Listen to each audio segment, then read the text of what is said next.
Halo guys, hari ini pagi-pagi ada berita yang cukup menarik dari Kumparan Bisnis ya, mengenai fakta bakso Sony yang jualan selama 40 tahun dan harus tutup akibat pajak. Oke, jadi gue akan membacakan beritanya, terus gue akan memberikan uh, opini gue kalau gue jadi konsultannya gitu, sebagai konsultan pajak apa yang mesti kita lakukan gitu, secara perpajakan ya. Jadi gue tidak melihat dia benar atau salah, itu urusannya pihak di sana, dan kita kan nggak tahu detail persisnya. Oke, nah, ini kasusnya fakta bakso Sony, bakso Son Haji Sony ya. Bakso Son Haji Sony memilih menutup semua outletnya di Bandar Lampung setelah 40 tahun beroperasi. Keputusan tersebut diambil karena bakso tersebut dianggap bermasalah dengan pajak. Oke. Dia memilih mengembangkan bisnis di luar kota. Namun mereka masih harus membayar tunggakan yang sudah ditetapkan. Berikut selengkapnya nih ya, ada fakta-faktanya. Dipicu masalah pajak nih ya, dia yang sudah jualan 40 tahun terpaksa tutup. Dia sudah menemani masyarakat Bandar Lampung dan sekitar kurang lebih 40 tahun. Namun bakso legendaris tersebut bakal menutup tempat yang sudah barang tentu menjadi salah satu tujuan kuliner warga Bandar Lampung.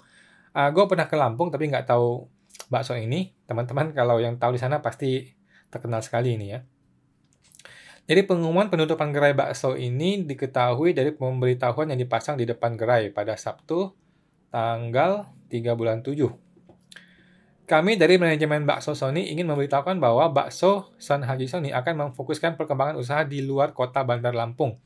Dan outlet yang ada di kota Bandar Lampung mungkin akan segera ditutup dan dipindah alihkan ke luar kota. Oke, tulis posternya itu ya. Oke, bukan hanya perkara akan mengembangkan bisnis di luar kota, alasan lain yang diduga kuat diambilnya keputusan tersebut karena permasalahan pajak. Ada 5 outlet bakso Sony sebelumnya memang disegel oleh tim khusus penegakan pajak kota Bandar Lampung. Oh, jadi sudah ada 5 outlet yang sudah disegel gitu. Penyegelan dilakukan lantaran restoran bakso tersebut menunggak pajak dan tidak memasang alat perekam transmisi, tapping box. Jadi, tapping box ini adalah alat yang dipasangkan di restoran, di kasirnya itu, di mana setiap penjualan itu bisa langsung online ke pajak gitu, ke pemerintah daerahnya. By the way, restoran itu pemerintah daerah ya, guys. Jadi restoran itu bukan pajak pemerintah, tapi pajak daerah untuk PHR-nya, pajak hotel dan restorannya. Atau dulu disebut PB1. Pemkab Bandar Lampung memberikan kesempatan kepada pihak bakso Son Haji Sony untuk menyelesaikan kewajiban dan memasang tapping box. Namun manajemen bakso Son Haji Sony kadung mengumumkan akan menutup outletnya. Oh, jadi dia di warning, disuruh segera memasang tapping box itu, tapi udah terlanjur mau ditutup gitu ya. Sikap bakso Son Haji Sony yang hendak pamit dari kota Bandar Lampung tak membuat kewajiban pajak yang sudah terutang hilang begitu saja.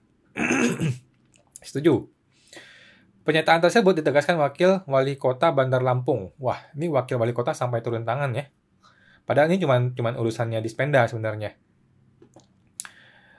Kepala Badan Pengelolaan Pajak dan Distribusi Daerah, nah ini Dispenda, Yan Wardi, mengatakan potensi pajak yang harus dibayar oleh bakso Son Haji Sony mencapai 400 juta per bulan. Wow.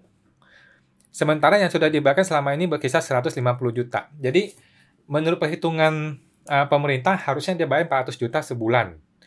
Tapi yang dia bayar cuma 150 juta. Artinya kan dia nunggak 250 juta. Itu kalau dikalikan 1 tahun, 3 miliar.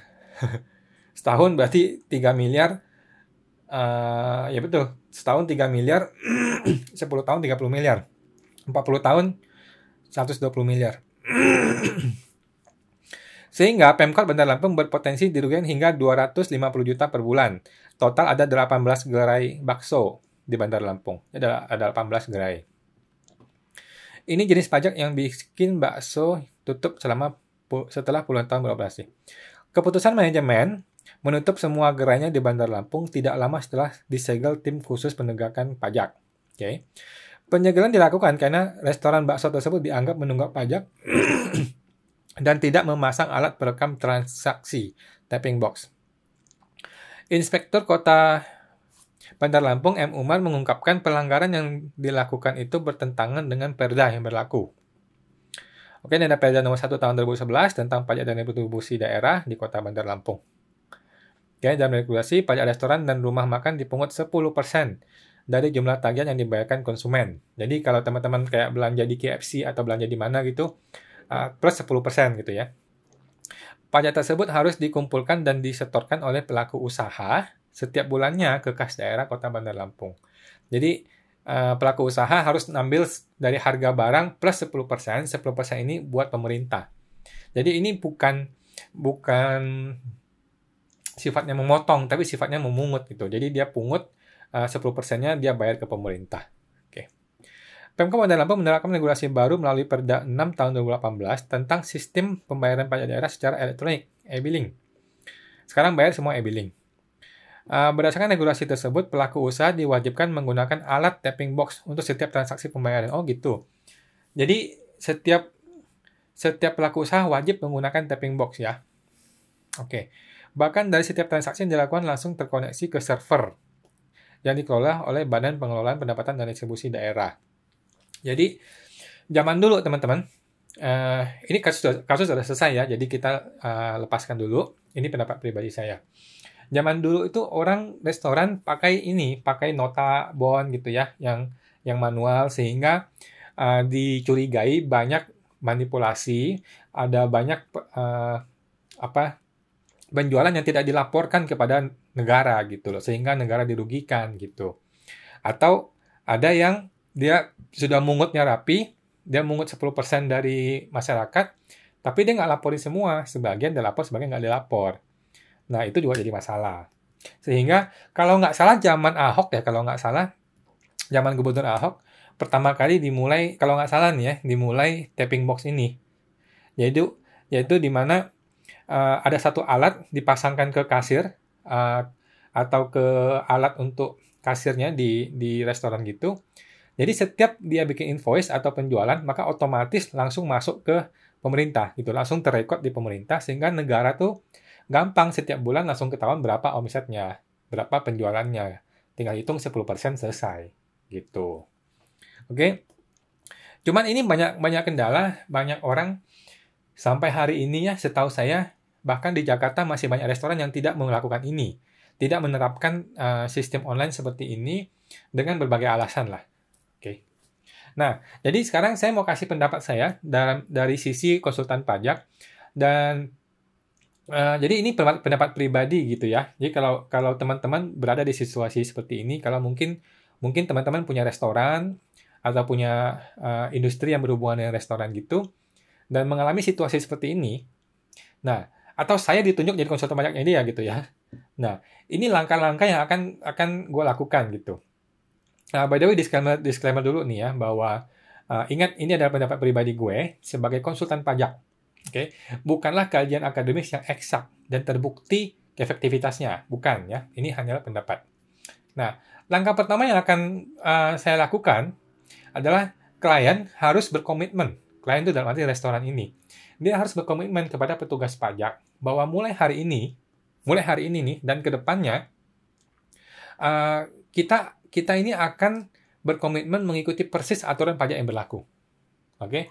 Nah, jadi kalau disuruh tapping box, ini udah ketahuan, udah datang petugas pajaknya mau disuruh, ya udah ikutin aja perintahnya, apa yang mesti disiapkan aja gitu. Nah, lu nggak boleh tetap menjalankan metode lama yang udah jelas salah. Lu tahu itu salah, pemerintah tahu itu salah. Apa alasannya lu tidak mau mengubah diri gitu? Apa alasannya lu tidak mau mengubah? Malahan lu mungkin mau marah-marah dan sebagainya, itu nggak bisa. Oke. Aturannya ada jelas gitu. Oke. Jadi ini kita sekarang si klien harus berubah, harus membuat keputusan. Oke, mulai sekarang gue komitmen, gue akan ikutin peraturan yang ada. Oke dong. Tapi langkah kedua adalah, tapi kami minta nih para petugas pajak bahwa tolong dong pajak-pajak yang sebelumnya mohon tidak dipermasalahkan gitu. Nah, tapi ada alasannya. Kenapa sampai saya bakalan minta bahwa pajak-pajak sebelumnya tolong jangan dipermasalahkan. Alasan gini. Pertama, kami tidaklah dengan sengaja nih menilep duit kewajiban perpajakan kami. Nah, kita mesti berargumen seperti itu. Karena kami selama ini memang tidak memungut PHR secara penuh ke pelanggan gitu loh. Karena orang yang bikin pakai bon-bon gitu kan nggak ada PHR-nya itu, ya kan? Nah, jadi kami itu selama ini selalu menanggung dan membayarkan sendiri PHR ini gitu loh. Kami tidak membebankan pajak ini kepada pembeli ini gitu. Sedangkan kalau kita bebankan, maka kita akan kalah saing karena harga kita akan langsung naik 10% gitu. Tapi nggak apa-apa, itu kemarin. Mulai sekarang kita akan naikkan 10%. Gitu, ini komitmen kita. Yang kedua, alasan keduanya adalah karena gini, ini dalam kondisi pandemi nih sekarang. Jadi bapak-bapak, para petugas pajak, mohon pahami bahwa kita ini termasuk salah satu yang terdampak COVID gitu. Walaupun restoran boleh buka, tapi kan nggak boleh makan di tempat, jamnya dibatasi dan sebagainya gitu. Jadi kami kan tetap mesti bayar karyawan, tetap bayar sewa, tetap bayar listrik, bayar air dan sebagainya gitu. Sehingga kami termasuk pihak yang mendapatkan mengalami penurunan bisnis karena masalah COVID ini. Itu adalah alasan kedua.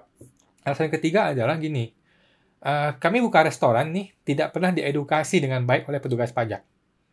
Nah, teman-teman boleh cek, pernah nggak sih buka restoran terus didatangin petugas pajak diedukasi dulu sebelum lu buka? Nggak pernah.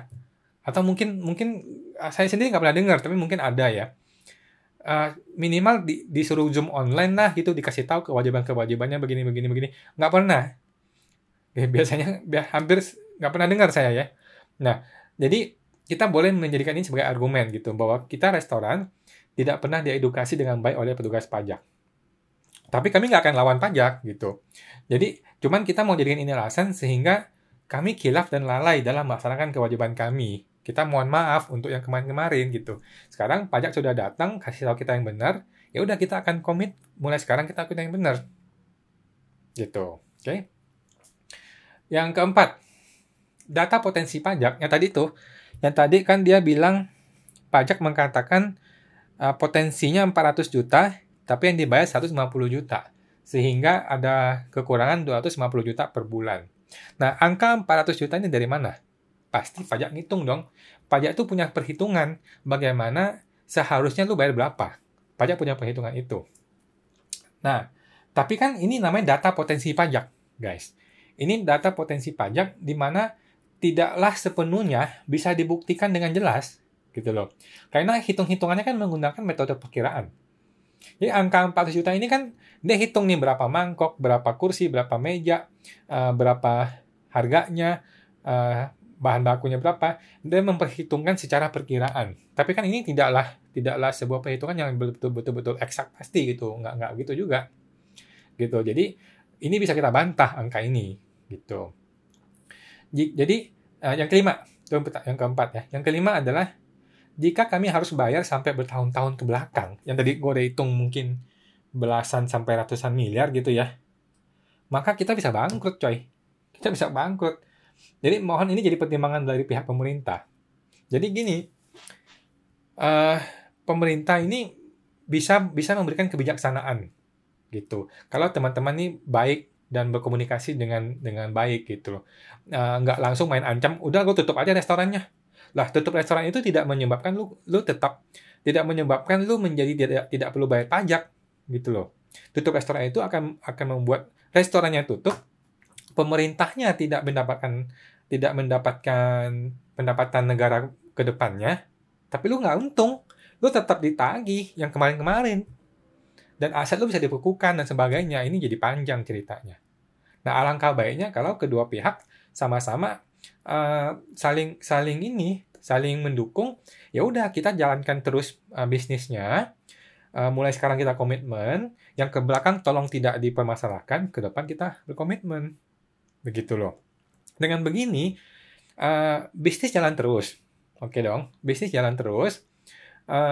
Pemerintah akan dapat pendapatan negara secara normal mulai besok gitu.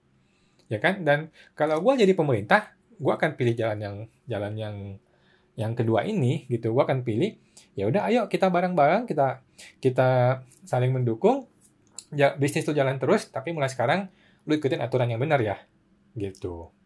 Nah, banyak pengusaha itu mungkin karena dia nggak pakai konsultan ya, atau mungkin karena dia udah terlalu emosional, mungkin bisnis lagi susah sekarang COVID, ya udah main ancam, ya udah aku tutup aja deh restorannya. Dia nggak mikir panjang gitu, dia nggak mikir ini berdampak menjadi jauh. Berdampaknya pertama pajaknya tidak hilang, ya dong, pajaknya tidak hilang. Yang kedua bisnis lu hilang. Yang ketiga, memang lu pikir kalau ke kota yang lain bisnisnya bisa bebas pajak, bisa menghindari pajak dengan cara seperti ini? Ya nggak bisa juga. Mungkin Bandar Lampung salah satu pemerintah yang menerapkan peraturan tapping box ini dengan sangat kuat gitu. Tapi tempat lain juga sama, ada peraturan seperti ini. Cuman mungkin belum seketat di Bandar Lampung, tapi kedepannya kan pasti akan ketat. Gitu. Jadi tidak ada alasan bagi siapapun pengusaha restoran untuk menolak ini sebenarnya. Gitu loh. Jadi menurut saya, kalau saya di konsultannya, gue akan sarankan seperti itu. Mulai sekarang ikutin, tapi kita request sama pajak bahwa oke, kita sama-sama mengerti, sekarang kondisi lagi COVID, lagi susah, buat ke belakang tolong jangan dipermasalahkan, buat ke depan kita ikut. Kita harus manut kepada pemerintah. Dan gue rasa pemerintah juga punya kebijaksanaan, nggak sembarangan, dan saya yakin pemerintah akan lebih memilih untuk bekerja sama untuk mau membantu kita daripada tetap memaksakan pajak yang besar, yang dimana orang juga nggak mampu bayar atau nggak mau bayar gitu. Oke, itu aja teman-teman pendapat pribadi saya ya. Jadi disclaimer dulu, ini pendapat pribadi, tidak terbukti efektivitasnya dan bukan kajian akademis yang eksak gitu ya. Oke, terima kasih teman-teman.